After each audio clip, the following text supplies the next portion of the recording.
Le soleil a à peine commencé à se lever sur Paradise Hill que le genre de nouvelle que tous les patrons de mine redoutent arrive enfin. L'un des membres de l'équipage de Tony Beats se dirige lentement vers lui, choisissant chaque étape avec prudence, portant des mots suffisamment lourds pour changer la direction d'une saison entière. 7 ouvriers sont partis, Jacob est parti aussi.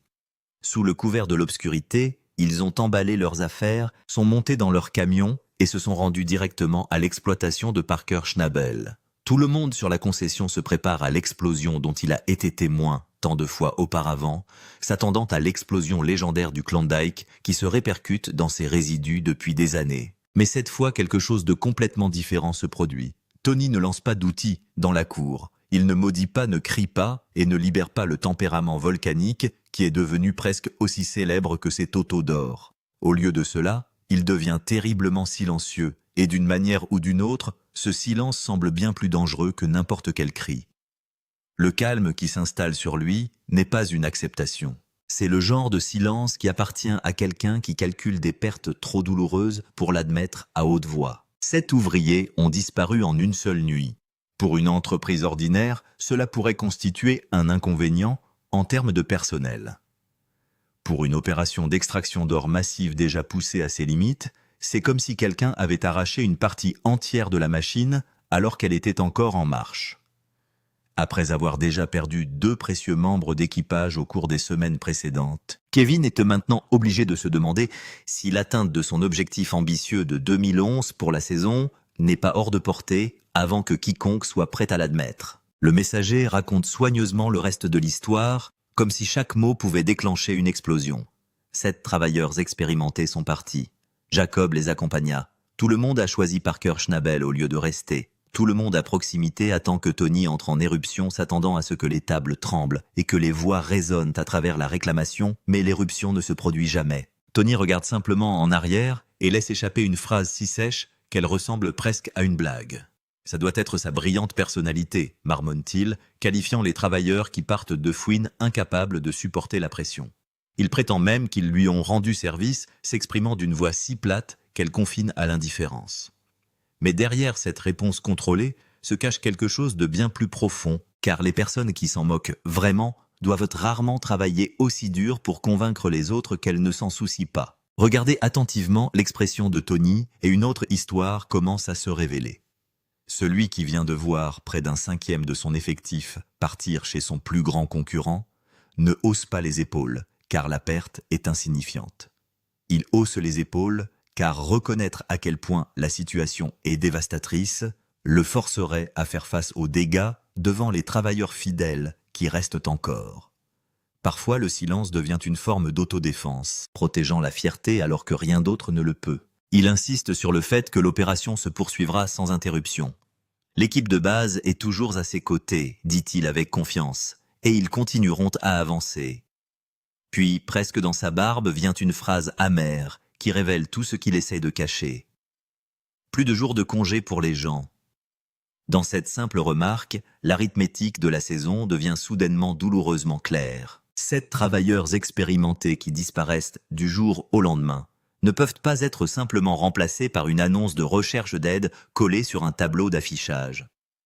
Ces mains manquantes représentent des années d'expérience de connaissances en matière d'équipement et de routine, qui ne peuvent pas être recréés en quelques jours.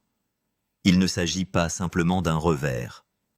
Il s'agit d'une blessure opérationnelle qui coupe directement le cœur d'un empire minier déjà surmené, menaçant chaque once d'or encore enfouie sous terre. Ce qui rend la perte encore plus difficile à accepter n'est pas simplement le fait qu'ils aient choisi de partir. C'est là qu'ils ont décidé d'aller. Dans toutes les exploitations minières disséminées dans le Klondike, chacun de ces camions pointait vers la concession de Parker Schnabel. Cette destination fait bien plus mal que la démission elle-même car elle transforme un problème de personnel interne en une victoire publique pour le plus grand rival de Tony. C'est l'éclat que Tony ne peut pas libérer. Perdre des travailleurs est une chose. Les voir renforcer le concurrent qui se tient de l'autre côté de la vallée est quelque chose de complètement différent. Chaque once d'or que Parker produit avec ses mains expérimentées devient un autre rappel que Tony ne les a plus et chaque journée réussie sur le terrain de Parker approfondit tranquillement cette blessure. Il y a une autre vérité que Tony ne semble pas vouloir affronter. Ces travailleurs ne sont pas partis en raison d'un salaire légèrement plus élevé ou d'un trajet plus court à travers le Klondike. Selon les personnes qui travaillent actuellement chez Parker, elles sont parties parce que la vie de l'autre côté est fondamentalement différente. Et contrairement aux rumeurs murmurées à huis clos, ils le disent ouvertement et à la portée de tous. L'atmosphère sur la concession de Parker explique qu'un travailleur ressemble à celle du jour et de la nuit par rapport à l'endroit d'où ils viennent. Les gens arrivent au travail de bonne humeur au lieu de se préparer à une autre bataille verbale. L'environnement est plus calme, plus organisé, et chacun comprend ce qui doit être accompli sans constamment sentir quelqu'un respirer dans son cou. Il ne s'agit plus seulement d'extraire de l'or. Il s'agit de ce que l'on ressent en se présentant chaque matin. Vient ensuite le détail qui fait peut-être le plus mal. Un ancien employé admet qu'il est toujours étrange d'entendre des mots simples comme « s'il vous plaît » et « merci » tout au long de la journée de travail, au lieu d'être accueilli par des insultes avant le petit déjeuner. Ces expressions ordinaires de respect semblent presque inconnues après des années de travail sous le style de gestion de Tony. Parfois, les plus petites différences révèlent les plus grandes vérités. Travailler sous la direction de Tony, explique-t-il, signifiait souvent vivre dans un état constant d'incertitude. Chaque matin, les mêmes questions étaient posées. De quelle humeur serait le patron aujourd'hui? Quelle petite erreur pourrait déclencher une autre confrontation? Quelle décision deviendrait soudainement la mauvaise sans avertissement? Cette pression émotionnelle est devenue aussi épuisante que le travail physique lui-même. Un travailleur résume finalement l'expérience avec une honnêteté brutale. En ce qui concerne la façon dont les employeurs traitent leurs équipages, il pense que Tony se situe à l'extrême extrémité du spectre. Mais l'aspect le plus frappant de sa critique n'est peut-être pas la colère. Il n'y a aucune amertume dans sa voix, aucune volonté de vengeance, aucune accusation dramatique. Il accepte simplement que c'est le style de Tony, hausse les épaules et continue sa vie. Ironiquement, cette acceptation calme devrait préoccuper Tony bien plus que ne le pourrait jamais une hostilité ouverte. Les travailleurs en colère reviennent parfois une fois les conflits apaisés. Les employés déçus peuvent parfois être persuadés de rester. Mais les gens qui arrivent tranquillement à la conclusion qu'ils ne veulent plus être là changent rarement d'avis. Au moment où ils partent sans faire de scène, la décision est déjà prise au plus profond d'eux-mêmes. Désormais, chaque matin, les ouvriers restés à Paradise Hill effectuent en silence les mêmes calculs que les 7 travailleurs déjà partis. Ils mesurent le stress par rapport aux opportunités, la loyauté par rapport à la qualité de vie et se posent des questions qu'ils ne diront peut-être jamais à voix haute. Une fois que ces pensées commencent à s'enraciner au sein du personnel, il devient presque impossible de les arrêter. Mais avant que quiconque commence à imaginer les opérations de Parker Schnabel comme un lieu de travail parfait où chaque problème disparaît comme par magie, une autre réalité commence à faire surface. Derrière l'ambiance accueillante et le moral amélioré de petites fissures, commencent déjà à apparaître. Le succès crée ses propres défis, et cette opération en pleine croissance découvre que les nouveaux arrivants génèrent parfois des tensions auxquelles personne ne s'attendait. L'une de ces tensions porte un nom. Evan a passé des années à gagner sa place dans l'équipage de Parker, maîtrisant l'équipement lourd au cours d'innombrables saisons exigeantes, éprouvant sa loyauté à chaque étape.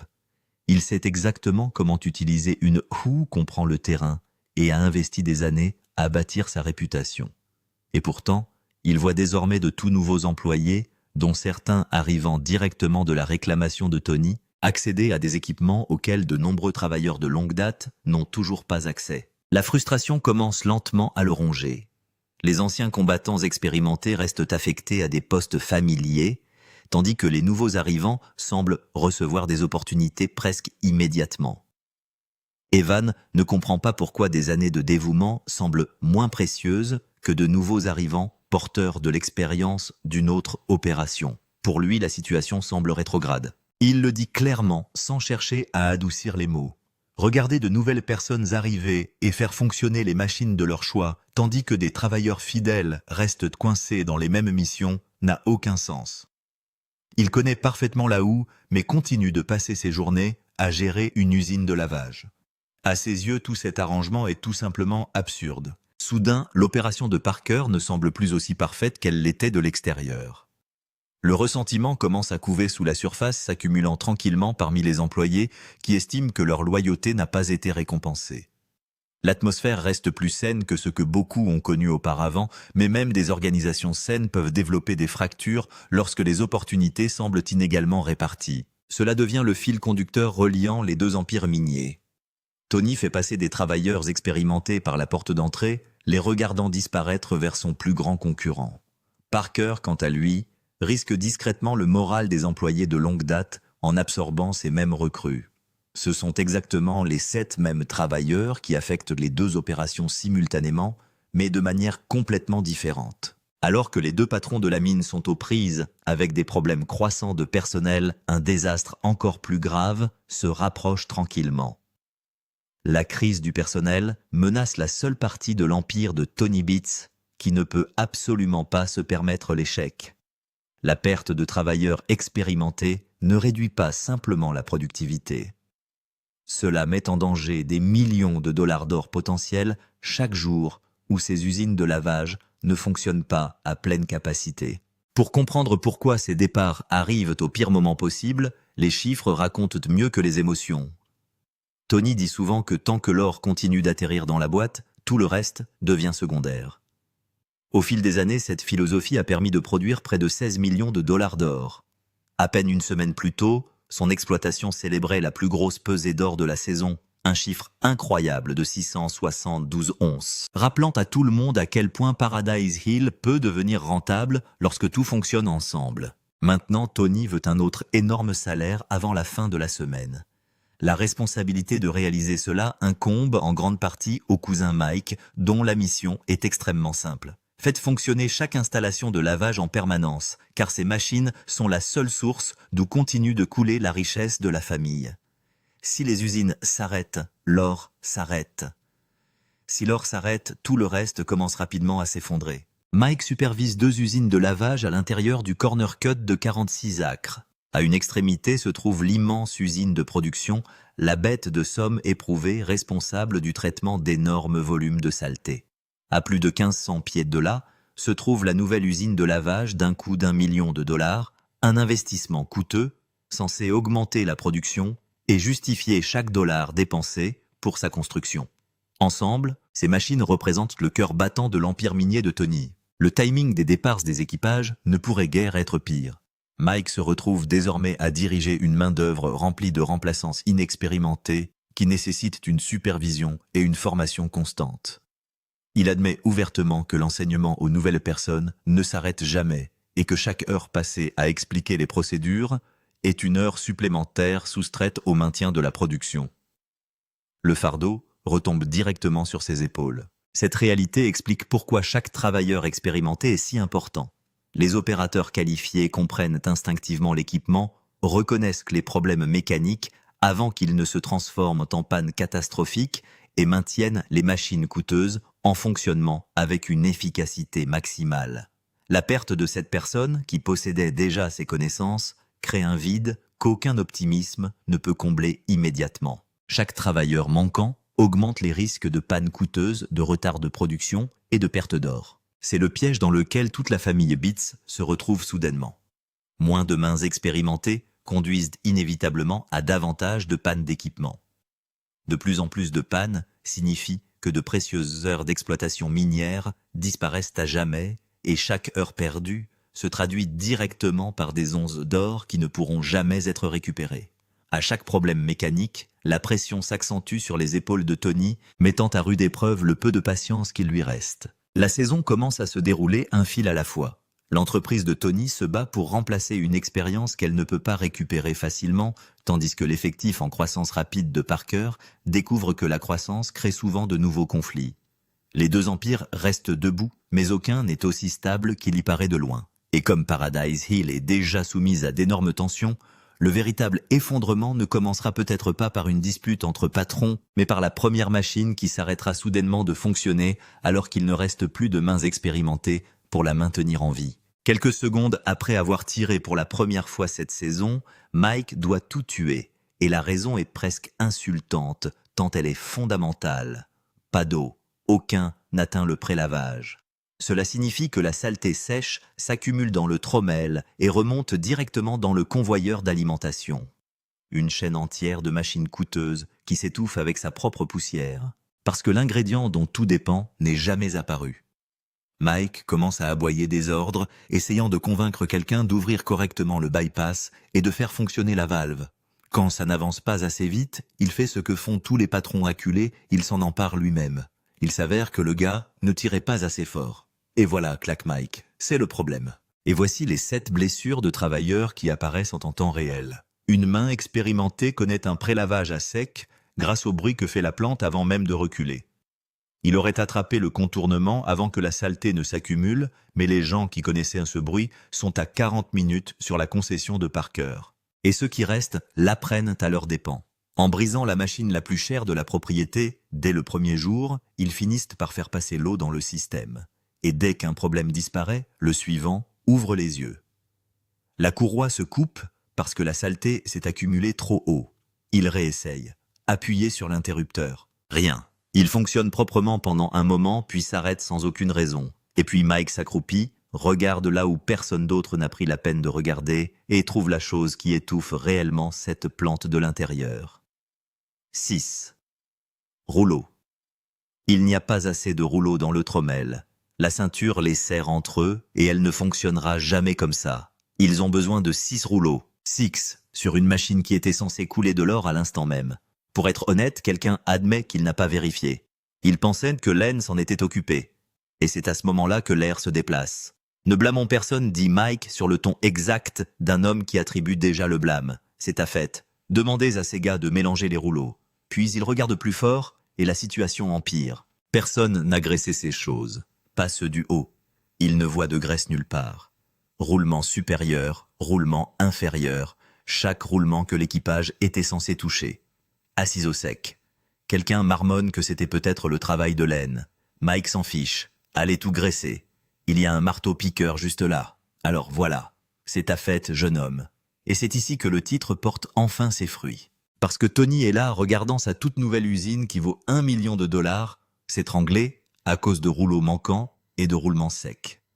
Géré par un équipage trop maigre et trop vert pour en attraper un seul morceau. Je ne supporte pas de les regarder, dit-il. C'est ça. C'est l'explosion. Pas un cri. Pire encore, la réalisation froide et dégoûtée d'un homme regardant son empire fonctionner à la vapeur. Il n'a pas besoin de crier car le mal est déjà fait.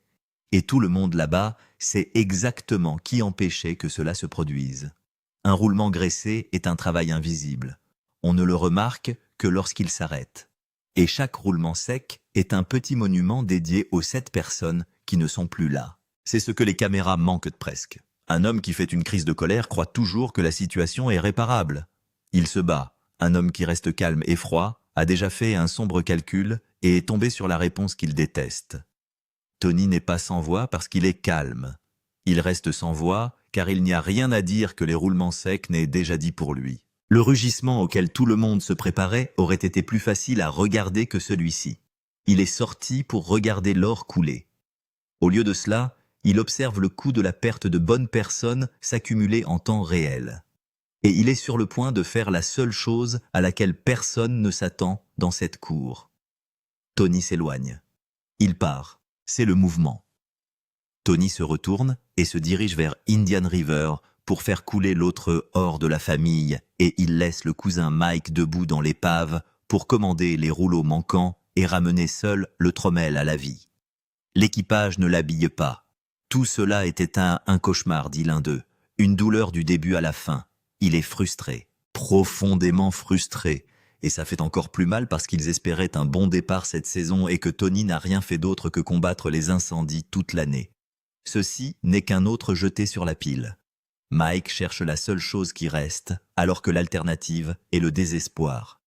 Demain. Peut-être que demain sera meilleur, dit-il.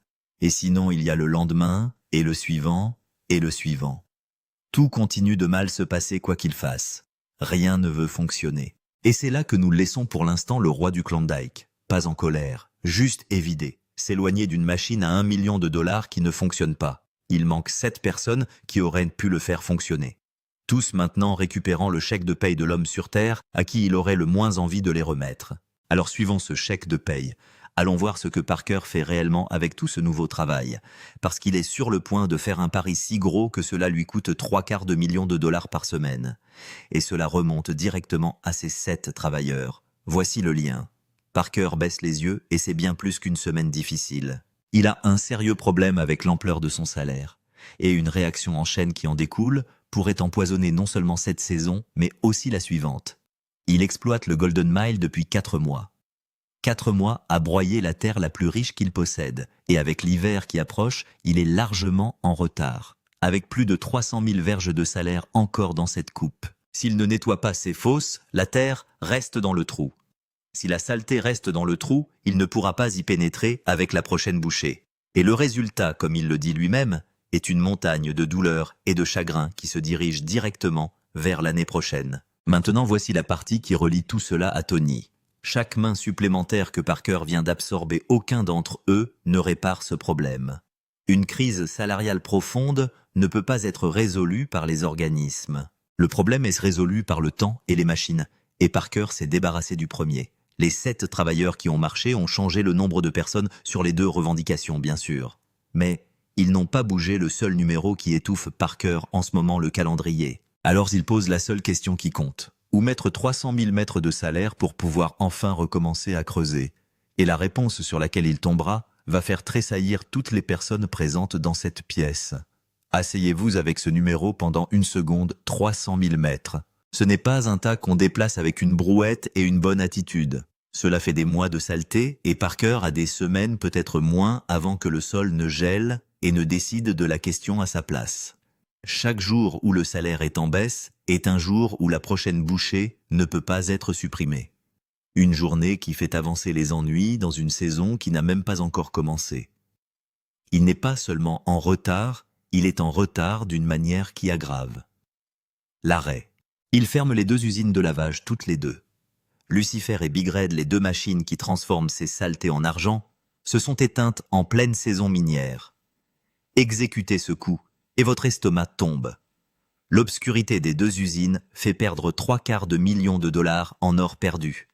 Chaque semaine, il reste silencieux. Il demandera aux équipes de l'usine de transporter les paiements vers 2 énormes stocks. Ensuite, commencer à retirer le fardeau d'une nouvelle coupe dans le mail d'or exploité, pendant que l'équipage de Tyson se précipite pour récupérer le salaire qu'il peut avant que l'hiver ne ferme la porte. Et vous pouvez sentir combien cela coûte à tout le monde dans la pièce. Je ne connais pas d'autre option, dit Parker. Ils l'entourent quand même. Bien sûr, techniquement, ils pourraient le laisser. Mais quand ont-ils déjà sorti d'une fosse sans avoir vidé ce qu'il y avait dedans? Il n'y a pas d'équipage à emprunter à l'Indien. S'il est vraiment désespéré, il peut s'appuyer sur Mitch pour qu'il retire les camions de Ken Stewart. Il n'y a tout simplement pas de solution claire à cette question. Cela brise le cœur de Tyson, admet Parker. Cela brise le sien aussi. Mais vous prenez la plus petite blessure maintenant ou la mortelle en septembre. Il préfère punir son présent plutôt que de risquer son avenir. Ce qui signifie tuer les machines et prier pour que les mathématiques tiennent. Et voici l'amère ironie qui se cache derrière tout cela. Parker vient d'embaucher 7 des hommes de Tony. Des mains fraîches, plus de travail qu'il n'en a eu toute la saison. Et sa toute prochaine étape consiste à éteindre les usines que ses mains exploiteraient normalement. Les ouvriers sont venus dans l'espoir de laver l'or. Au lieu de cela, ils transportent la terre vers des stocks, parce que la date limite à laquelle Parker est enchaîné ne se soucie pas du nombre de corps qu'il a. Il a hérité de l'équipage de Tony et du chaos de Tony la même semaine. Et maintenant, il va découvrir lequel pèse le plus. Et ses calculs sont sur le point d'être testés au pire moment possible. Sur l'échelle, tout dans les mains. Premièrement, chaque camion sur la propriété doit se rendre au Golden Mile, ce qui transforme une machine tenace en un travail critique. C'est une corde raide, dit l'un des membres de l'équipage. Accélérez contre le fait de bien faire les choses. Appuyez-vous trop fort sur l'un et vous échouez sur l'autre. Ils le font fonctionner de toute façon en enfer ou en marée haute. Et au milieu de toute cette obscurité, une petite chose atterrit à merveille. Un gars qui était censé prendre un jour de congé se présente quand même. Tyson ne l'attendait pas, il ne pensait pas qu'il le verrait aujourd'hui. Le gars sourit et dit qu'ils y parviendront, parce que c'est exactement ce dont ce projet a besoin en ce moment. des gens qui se présentent quand ils ne sont pas obligés. Avec ce camion supplémentaire, Tyson a soudainement une réelle chance de toucher la moitié du salaire avant le délai de 7 jours fixé par Parker.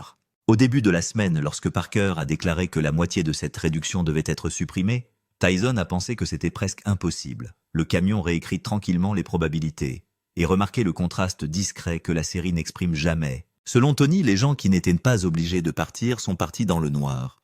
Chez Parker, un gars qui n'avait pas besoin de se présenter est arrivé pendant son jour de congé.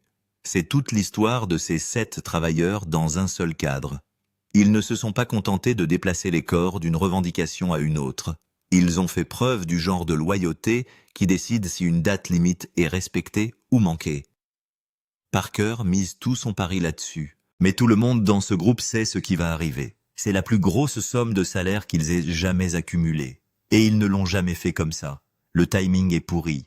Le nombre hebdomadaire est déjà en baisse. Et maintenant 2 plantes qui s'assombrissent par-dessus tout. Il n'y a pas de bon moyen de s'en sortir, dit Tyson. C'est le moindre de 2 mots. Et il n'y aura presque rien à montrer lorsque l'or atteindra la balance. En parlant de ça, personne ne veut même entrer dans la pièce de cette façon. Le chemin. C'est censé être le meilleur moment de la semaine, la récompense. La partie où tout le diesel et l'acier cassé se transforment enfin en quelque chose que vous pouvez tenir dans votre main. Pas aujourd'hui. Aujourd'hui, tout le monde sait déjà que le numéro va faire mal avant même que le pot ne sorte. Parce que vous ne pouvez pas éteindre 2 installations et vous attendre à ce que la balance détourne le regard. Commencez par le 1000 d'or. Avant la fermeture, cette coupe était en moyenne de 240 onces par semaine. 240. Le poids lourd de toute l'opération. Alors qu'est-ce que cela donne avec les plantes étranglées? Tyson regarde la cruche. C'est ça, 53,65 onces. Du 1000 d'or. Voilà à quoi ressemble la fermeture. Assis là dans votre paume. Maintenant le pont est coupé. Là où Bob consomme en moyenne 156 onces par semaine. 7 fois 129,5 h. Pas génial, pas un désastre. 3 chiffres. Et voilà votre preuve en métal froid. Une usine laissée en état de marche propre représente presque le double de ce que le Golden Mile paralysé a réussi à faire avec le vol de ses camions. Chaque once de cet écart est le prix de la fermeture. Ensuite, la vieille Roxane sans camion qui la dernière fois boitait à seulement 76 onces. Est-ce que ça peut en casser 100? Il atterrit à 120,355.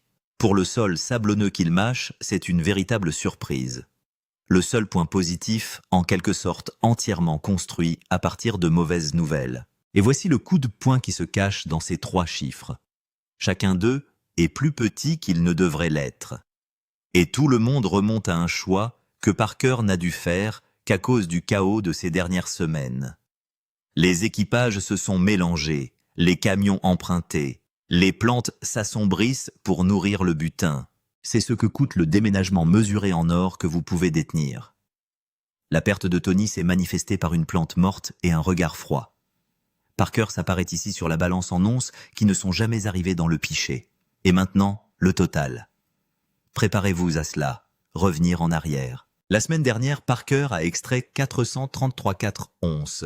Cette semaine, les 2 usines étant étouffées pour maintenir le transport en mouvement 306,25 onces. Il vaut environ 1 million de dollars. Cela fait 3 semaines consécutives que ces chiffres ont baissé. Ils ont perdu beaucoup d'or, et Parker sait exactement pourquoi. 2 usines ont fermé leurs portes, et tout a atterri en même temps. Le total de la saison s'élève désormais à 7048,55 onces. Ils ont franchi la barre des 7000, ce qui compte pour quelque chose. Mais il leur faudra en cracher 3000 supplémentaires quelque part, avant que la neige ne tombe. Est-ce la pire semaine de la saison à peu près? On a l'impression que toute l'année tourne à rebours. Chaque semaine un peu moins puis un peu moins. Et maintenant un bond brutal de plus de 100 onces disparu en une seule goutte. Parker déteste la direction mais il détient la logique. Remontez les plantes. Et rappelez-vous, il est bien meilleur de manger ceci maintenant que dans le froid mortel de septembre. C'est peut-être un automne chaud et tardif. Montez-les les gars, dit-il. Montez-les. Et c'est la rime tranquille entre ces 2 affirmations. Celui qu'aucun patron ne dirait jamais à voix haute. Tony absorbe à son cou en prenant froid et en s'éloignant d'une plante qui ne voulait pas fonctionner. Parker a absorbé le sien en passant en clinique et en éteignant les plantes qui le pouvaient. Des hommes différents, des tempéraments opposés, tous 2, avalant une défaite cette semaine et la qualifiant de jeu intelligent. Les 7 travailleurs qui se sont échappés dans l'obscurité n'ont pas seulement modifié une revendication, ils ont renversé toute la vallée. Alors c'est ici que tout s'installe. Tony Beats a perdu 7 personnes en une nuit, a vu son usine d'$1 million s'étrangler sur des roulements secs et est reparti froid. Cette fureur silencieuse et éventrée qui est sa version de l'explosion. Et l'homme qui a pris ces 7 personnes, il vient d'incendier $750 000 par semaine et a affiché sa pire façon de faire de la saison, poursuivant un pari qui ne sera pas payant avant l'arrivée de la neige, si tant est qu'il soit payant. 2 empires, tous deux saignants, tous deux pariant tout sur une ligne d'arrivée, qui continue de glisser hors de portée, et les 7 mêmes travailleurs assis au centre de tout cela. Alors dites-moi dans les commentaires, Tony a-t-il réellement perdu quelque chose qui valait la peine d'être gardé lorsque ces 7 sont partis? Ou Parker a-t-il simplement hérité du problème de quelqu'un d'autre? Déposez votre verdict ci-dessous. Et si vous voulez être là lorsque ces 2 empires entreront enfin en collision avant la fin de la saison, abonnez-vous dès maintenant, parce que vous ne voulez pas manquer une seule once de ce qui va suivre.